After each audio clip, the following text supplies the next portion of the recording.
Hi ఏ దేవి వరము నువ్వు ఈ రోజు ఎపిసోడ్ విషయానికి వస్తే బాగుంది. ఈ రోజు ఎపిసోడ్ గూస్ బంప్స్ వచ్చింది కొంచెం అట్లా లైట్ గా.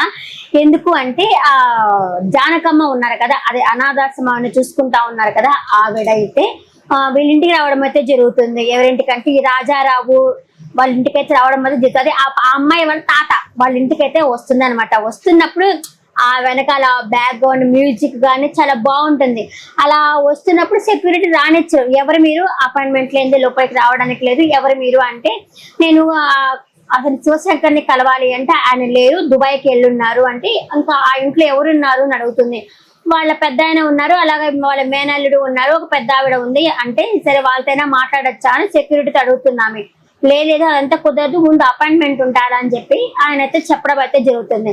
ఇంకా సరే ఇంక చేసేది ఏమీ లేక వేణు తిరిగి అట్లా కదులుతున్నప్పుడు ఆయన ఆ పైని చూస్తాడనమాట వాళ్ళ తాత. అక్కడి నుంచి చూసి ఎవరు మీరు అని చెప్పని లోపలికి రండి అంటే లోపలికైతే వెళ్తుంది. వెళ్ళినప్పుడు చెప్తుంది ఇలాగా 20 సంవత్సరాల క్రితము శివశంకర్ అని అతను వచ్చాడు, ఒక పాపని వదిలేసిపోయాడు, ఇప్పుడు ఆ పాప పెరిగి పెద్దదైంది, ఒక 4 నెలల దాకా డబ్బులు వేస్తా వచ్చారు, ఇప్పుడైతే ఏం వేయట్లేదు, ఆ పాప మీ ఇంటి పాపే అని చెప్పైతే చెప్తుంది. చెప్పేసరికి ఆయనకి పెద్ద ఆయనకి అంతకుముందు కూడా ఇష్టమే. ఆయనకి చెప్తాడు కదా కొడుక్కి, నువ్వు పాపను అంతం చేయొద్దు అంటే అంతం చేయను, దూరం చేస్తాను అంతే అని చెప్పారంట. తల్లి బిడ్డను దూరం చేయొద్దు అని కూడా చెప్తాడు కదా. ఆయన కూడా ఏం చేయనని చెప్పి అనాథాశ్రమంలో చేర్చాడు అంతే కదా. చెప్పేసరికి ఆయనకి ఇష్టం ఉంటుంది కానీ బయటకు చెప్పడు అనమాట. ఈ లోపల వాళ్ళ అల్లుడు వస్తాడు. వాళ్ళ అల్లుడు అంటే ఆయన ఫస్ట్ భయపడుతున్నాడు. ఎందుకంటే నేను నా టీవీలో న్యూస్ చూసి వాళ్ళ అల్లుడు కొంచెం కోప్పడతాడు. అంటే నిజాన్ని దాచిపెట్టి పెళ్లి ఎందుకు చేశారు, అదే పొజిషన్ లో నేను గాని ఉండేటట్టుగా ఉంటే ముందు ఆమెను చంపేస్తాను అన్నట్టు మాట్లాడాడు కదా. ఆ విషయం మీరు తలుచుకుంటాడు. పక్కన ఆవిడ వచ్చింది, ఆవిడ పిల్ల ఆయన కూతురు అని తెలిస్తే ఇంకేమైనా ఉందా అనేసి ఆయనకు వచ్చేసి టెన్షన్ వచ్చేస్తుంది, బీపీ హై అయిపోతుంది. అంతలోప్పుడు అల్లుడు వచ్చి హాయ్ మామయ్య అనేసరికి ఆయన ఆలోచన అంతా ఇదే తిరుగుతా ఉంటుంది ఆయనకి మైండ్ లో. ఇలా పడిపోతాడు కూడా వచ్చేసి రండి అల్లుడు అంటే ఆవిడెవరు అంటే ఇలా హెల్ప్ కావాలంటే హెల్ప్ కోసం వచ్చింది అని చెప్తాడు. సరే అని చెప్పి ఆయన కూడా నమస్తే అమ్మ అని చెప్పేసి లోపలికైతే వెళ్తాడు. అంటే టాబ్లెట్ ఇవ్వడానికి వచ్చాడంట, పెద్ద ఆవిడకి టాబ్లెట్ ఇవ్వడానికి వచ్చాను అని చెప్పి సరే లోపలికి వెళ్ళేసరికి ఆయన పడిపోతాడు. మీరు ఎందుకు అంకుల్ టెన్షన్ ఎందుకు పడుతున్నారు మామయ్య అంటే టెన్షన్ ఏమీ లేదు అని చెప్పేసి ఆయన అయితే చెప్తాడు. ఇక్కడేమో ఈ అమ్మాయి అంజలేమో వాళ్ళ అమ్మ అందరూ అనాథాశ్రమంలో వంట వాళ్ళు మిగతా పని వాళ్ళంతా ఉంటారు కదా, వాళ్ళ కోసం ఒక వ్యాన్ వచ్చేస్తుంది అనమాట. అందరూ ఆ వ్యాన్ లో అయితే వెళ్ళిపోతారు. అందరూ ఏమనుకుంటూ పోతారో మళ్ళీ కలుస్తామో అని చెప్పడానికి కూడా ఎవరు ఎక్కడికి పోతున్నామో తెలియదు, ఎవరు కలుస్తామో లేదో కూడా తెలియదు అని చెప్పి అంతే కదా. ఒక దగ్గర ఉన్న దగ్గర నుంచి దూరంగా పోవాలంటే ఎవరికైనా సరే బాధ వేస్తుంది కదా, మళ్ళీ కలుస్తామో లేదో అనేసి బాధపడతా ఉంటారు. ఇంకా ముగ్గురు మిగిలినారు, అంజలి, రేవతి అమ్మాయి, ఒక చిన్న పాప, ఆ ముగ్గురే ఉన్నారు.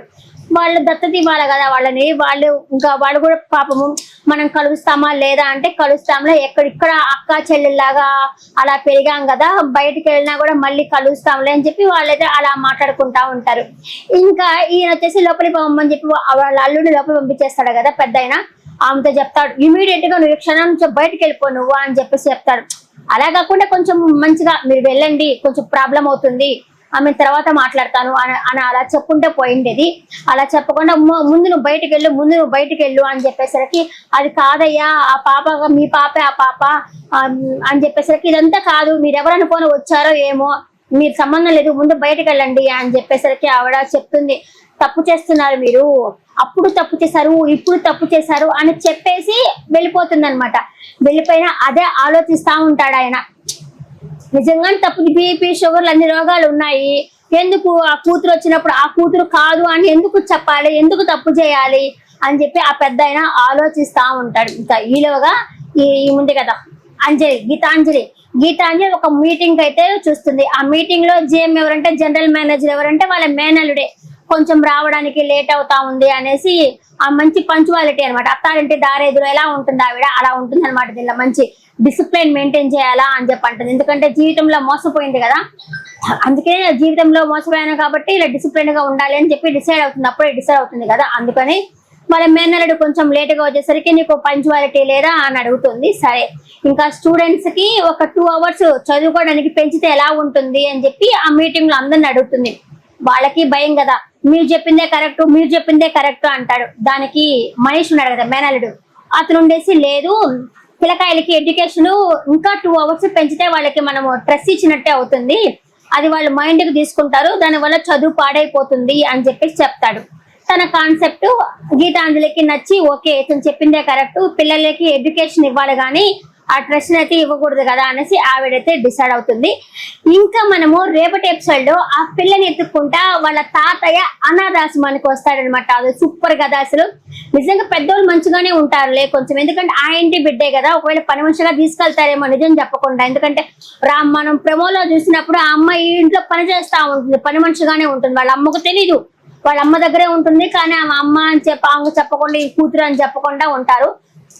అమ్మ అని తెలుస్తుంది అనుకుంటా, రాను ఎపిసోడ్ లో తెలుస్తుంది. ఈ ఎపిసోడ్ పట్ల మీ అభిప్రాయాన్ని కమెంట్ సెక్షన్ లో కమెంట్ చేయండి.